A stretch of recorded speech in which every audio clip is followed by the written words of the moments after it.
Last time we had a tutorial on how to create individual folder for our staffs, and many people were unable to achieve that same folder creation. Why?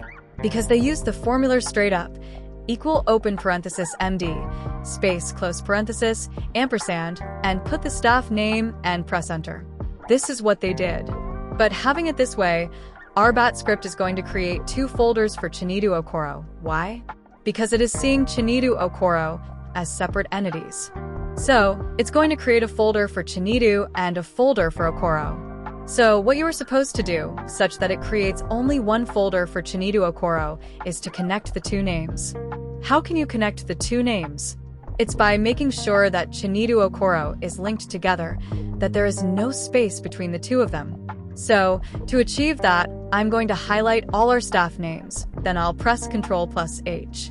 So, what are we finding and what are we replacing? There is a space in between their surname and their first name. So we're going to look for space. I press space and we want to connect the two such that we have it as a single entity. I can use underscore or I can use hyphen, but I'll stick with underscore since we used that earlier. Then click the replace all, that is going to replace all. All done. We have 27 staff and 27 staff names were replaced. Automatically, I have this. So, the batch script is going to see Chinedu Okoro as a single entity, and it's going to create a single folder for Chinedu Okoro. But we've done this earlier. I'll not do that again.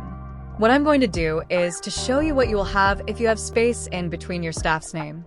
I'll just press Ctrl H again. So, I want to remove the underscore. I'm finding underscore, and I'm replacing it with space. I just press space, and I replace all. So, it's going to replace 27 staff. So we have it the way it is, and our folder is already the way it is. So I'm going to copy this and save it in a notepad. I've already done that here. So I'll just save this. I'll save it as multiple.bat, then click on save. I've saved that in my documents.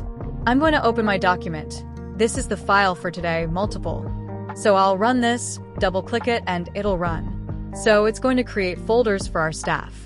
We can see that we have Abubakar, Adekunle, Adewale, Ahmed. I'll just look for Chinedu. So this is Chinedu's folder. And for the staff list we have Chinedu Okoro. Then I will look for Okoro, and this is Okoro. So that script actually sees Chinedu Okoro as two entities. That's why it creates a folder for Chinedu and another for Okoro. So that's why you experience such when you are creating your own. So to guide against that, you need to use that connecting sign, either underscore, either hyphen, just to connect the two entities such that the script sees the first name and the last name as a single entity and creates the right folder for them. So that's it for today.